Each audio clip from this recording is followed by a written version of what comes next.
Oke, halo semuanya. Ketemu lagi bareng gua Irfan di channel Cuman Gameplay. Siap.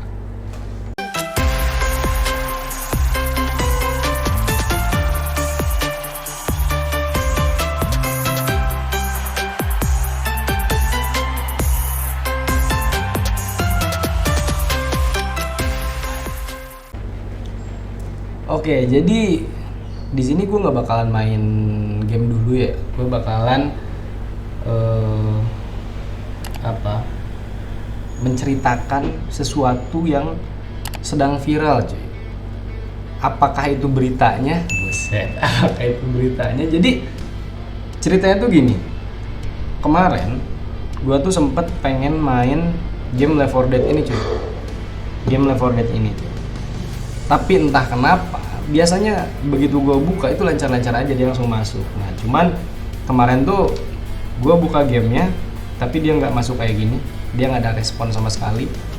Tuh dia malah minta masuk ini, dan kalau gue masukin passwordnya itu dia nggak ada respon. Nah terus tadi pagi itu gue bangun tidur, gue lihat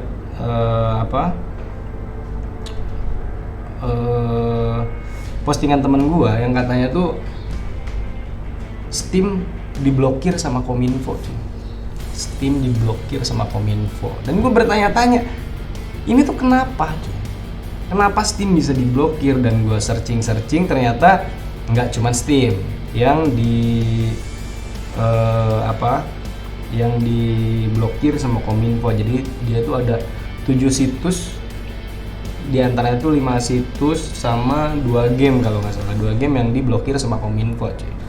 Nah di sini gue bakalan ngajak kalian biar kalian tahu apa sih yang sedang ramai di jagat per gamean di Indonesia ini, cuy. Anjir, jagat per gamean ini. Oke, jadi gue udah searching tadi, dan di sini judulnya itu daftar situs dan aplikasi yang diblokir Kominfo mulai tanggal 30 Juli 2022, cuy.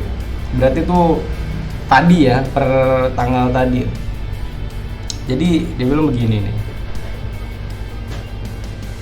Sebab tim Kompas Tekno masih dapat membuka situs menggunakan jaringan internet fixed broadband dari Oxygen ID, Indihome, terus MyRepublik dan Bisnet. Nah, blokir biasanya dibuka. Oh, bukan, ini yang kedua ya, Nah, ini yang pertama ini nih. Ini yang pertamanya. Jadi Kementerian Komunikasi dan Informatika atau Kominfo menepati janjinya untuk memblokir platform digital yang tidak melakukan pendaftaran dan mematuhi aturan penyelenggaraan sistem elektronik atau PSE lingkup private. Gitu, cuy. Jadi masalahnya itu pemblokiran platform digital yang tidak melakukan pendaftaran hingga tanggal akhir dilakukan mulai Sabtu 30 Juli 2022 pukul 12 malam dini hari. Gitu, cuy. Jadi dari pihak Kominfo ini nggak semata-mata cuman main blok-blok aja gitu. Jadi ada sebab dan akibatnya gitu, cuy. Jadi menurut Kompas Tekno ini, Sabtu pagi terdapat 7 layanan internet, game dan platform distribusi game yang telah diblokir Kominfo mulai hari ini gitu kan. Nah, jadi daftarnya tuh ada 7. Jadi ada Yahoo, yang kedua ada PayPal, yang ketiga ada Epic Games. Epic Games tuh ininya ini ya, game yang terkenalnya tuh Fortnite, terus Steam sama platform distribusi game juga. Jadi buat kalian yang nggak tahu Steam tuh, jadi Steam tuh kayak Google Play Store-nya PC gitu ya, hampir sama gitu, cuy. Terus ada Dota 2 game sama Counter Strike Online. Terus ada Origin atau IA gitu, EA. Jadi sebetulnya yang 2 ini nih, yang Dota sama Counter Strike tuh nggak perlu dimasukin menurut gue ya. Soalnya apa? Karena dia tuh masuk ke Steam, coy, gitu. Aduh, mungkin maaf ya kalau berisik, soalnya gue tag video ini tuh siang-siang, cuy. Jadi sebetulnya Dota sama Counter Strike ini dia masuk ke Steam, dan otomatis buat orang yang main Dota, meskipun Dotanya nggak masuk daftar sini tapi Steamnya masuk, kayak tetap aja nggak bisa masuk mungkin gitu.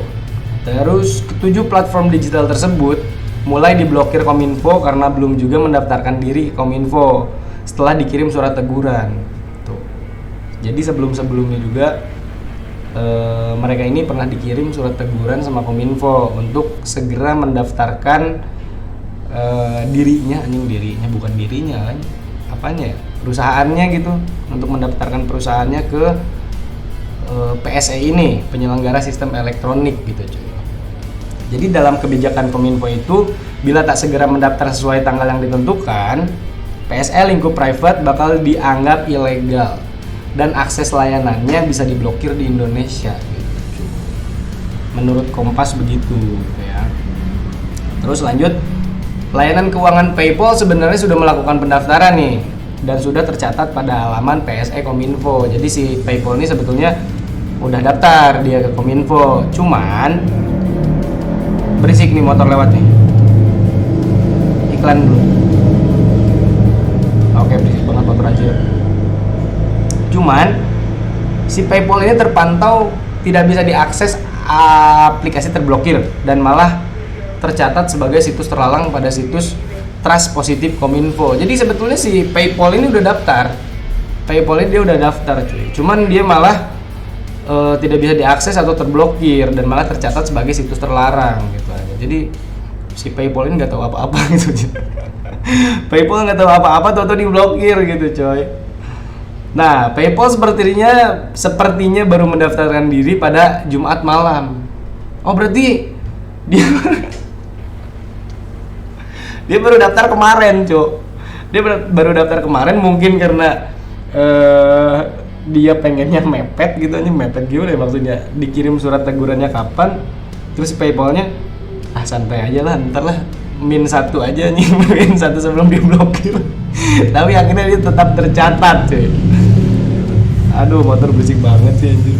Tuh, setelah Kominfo menetapkan layanan tersebut sebagai salah satu PSE yang belum terdaftar, jadi si PayPal ini akhirnya keblokir juga padahal dia udah daftar, cuma daftarnya H-1 aja. Nah, terus di sini judulnya lagi, judul barunya pemblokiran belum merata. Jadi si pemblokiran tuh belum merata, cuy. Belum semua kena blokir gitu. Maksudnya nih, pantauan Kompas Tekno, situs dan aplikasi yang diblokir Kominfo tersebut sudah tidak bisa diakses saat menggunakan koneksi internet seluler semacam Bayu, Telkomsel, dan XL Axiata gitu. Jadi maksudnya tuh kalau misalkan kita pakai koneksi internet di luar Bayu, Telkomsel, dan XL Axiata itu mungkin ya masih bisa kebuka gitu, masih bisa kita buka situsnya. Namun ketujuh situs dan aplikasi tersebut belum benar-benar diblokir sepenuhnya. Jadi masih ada masih ada celah gitu buat masuk ke situsnya gitu, cuy. Oke, kita lanjut lagi. Di sini ya, sebab tim Kompas Tekno masih dapat membuka situs menggunakan jaringan internet fixer broadband dan Oksigen, IndiHome, MyRepublik, dan Biznet masih bisa. Jadi karena emang belum merata, jadi dengan beberapa jaringan itu masih bisa kebuka, cuy. Nah, di sini tuh ada judul barunya lagi, blokir bisa saja dibuka gitu. Ini jika gitu kan, tapi ada jikanya nih. Kalau ada jika berarti ada syaratnya, cuy. Ada syaratnya, cuy. Kendati sudah mulai diblokir, akses platform digital yang terblokir masih dapat dibuka kembali. Nah, gini ya, musababnya pemblokiran ini sifatnya hanya sementara, cuy. Jadi sifatnya itu hanya sementara doang, nggak bener-bener langsung blok, nggak boleh ada di Indonesia, itu nggak.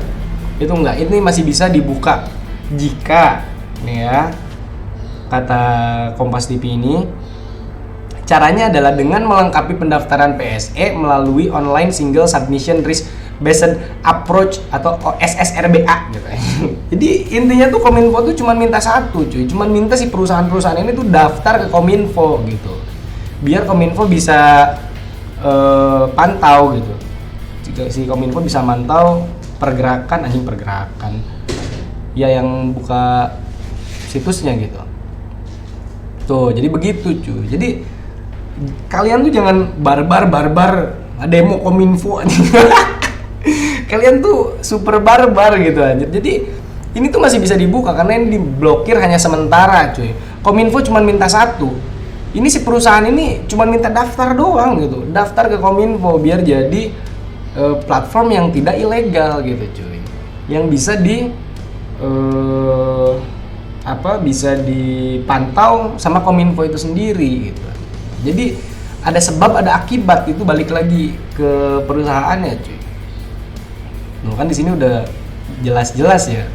Di sini nih caranya itu cuma dengan melengkapi pendaftaran PSE. Nah, mungkin kalau misalkan si Steam, terus Epic dan lain sebagainya gitu yang tadi 7 itu, dia melakukan pendaftaran ke PSE gitu kan, itu bisa aja dibuka kembali cuy. Kominfo itu cuma minta satu, cuma minta mereka itu daftar biar nggak jadi ilegal gitu, biar punya KTP di Indonesia gitu aja. Kampret emang anjir, ketawa lagi gue nih. Jadi gitu, Kominfo cuma minta satu, cuma minta mereka daftar biar nggak jadi aplikasi ilegal gitu ya. Dan kalian cuma barbar aja, demo aja cuy. Kira kalian cuma demo gitu. Semua bisa diselesaikan dengan kepala dingin gitu cuy. Dan menurut gua Steam, terus Epic, terus Dota sama Counter Strike itu mereka pasti mengusahakan untuk sesegera mungkin mendaftarkan perusahaan mereka ke Kominfo. Karena apa? Karena Indonesia itu pasar yang bagus untuk game. Gitu cuy. Menurut gua ya. Indonesia itu pasar yang bagus untuk mereka gitu. Motor berisi kambing. Gitu cuy. Ini kita hanya menunggu waktu aja, sistem ini dan yang lainnya itu daftar. Jadi itu bakalan bisa dibuka lagi, bakalan bisa kita akses lagi. Dan kalau misalkan ini blokirannya berbentuk permanen, diblokir secara permanen gitu, kayak PUBG diblokir di India karena PUBG alasannya apa gitu. Nah itu udah stuck, udah nggak bisa digimana-gimanain cuy. Tapi kalau ini kan bisa bersyarat cuy, blokirnya bersyarat gitu anjing. Kominfo cuma minta satu, Kominfo cuma minta mereka daftar secepatnya ke PSE itu doang. Dan kalau mereka udah daftar, itu Steam terus Epic itu bisa dimainin lagi gitu ya. Dan kalau misalkan Steam diblokir secara permanen, wah itu kacau banget cuy. Banyak YouTuber gaming yang pusing otaknya cuy. Banyak YouTuber gaming yang yang stres gitu. Buset, ambil nyawa gue. Banyak YouTuber gaming yang emang menggantungkan nasib channelnya itu di game-game baru yang notabene itu keluarnya dari Steam cuy. Begitu. Dan tidak bisa semudah itu. Steam diblokir di Indonesia itu tidak bisa semudah itu, karena Indonesia itu pasar yang bagus untuk sebuah game yang baru rilis cuy. Coba aja lihat kemarin kayak game-game kucing oranye tuh, dia baru rilis di Steam, itu gamer-gamer YouTuber gaming Indonesia udah pada main, langsung beli gitu aja. Jadi gitu. Oke, mungkin segitu dulu ya penjelasan singkat menurut gua tentang berita yang sedang viral sekarang ini cuy. Berita yang sedang viral di dunia pergamersan, anjing, pergamersan gitu aja. Mungkin kalau ada dari kalian yang lebih tahu, nah ini ada truk lewat nih, berisik banget nih. Mungkin ada dari kalian yang lebih tahu masalah ini gitu, boleh kalian tulis di kolom komentar. Dan buat kalian yang mayoritas memainkan game dari Steam ini, mohon bersabar. Kita harus tunggu dulu sampai sistem benar-benar daftar ke PSE gitu kan, biar kita bisa main lagi, kita bisa mabar lagi bareng teman-teman, kita bisa main Dota sampai subuh, dari malam sampai malam, dari gelap sampai gelap cuy. Kita tunggu saja. Itu bisik banget nih. Buset, ini truk depan laut rumah gue berisik banget nih. Nah, mundur kan. Oke lah, mungkin segitu dulu. Aduh, buset, mic-nya sampai ketendang. Makasih buat kalian yang udah nonton video ini sampai selesai cuy. Yang penting saran gua tuh kita harus menyikapinya dengan kepala dingin karena ada sebab ada akibat gitu ya cuy ya. Oke, sehat-sehat terus buat kalian. Pokoknya buat yang belum subscribe boleh kalian subscribe dulu biar kalian bisa membantu channel gua semakin berkembang gitu cuy. Banyak sehat-sehat terus buat kalian, panjang terus rezekinya dan panjang umur buat semua hal-hal baik. See you next video, bye bye.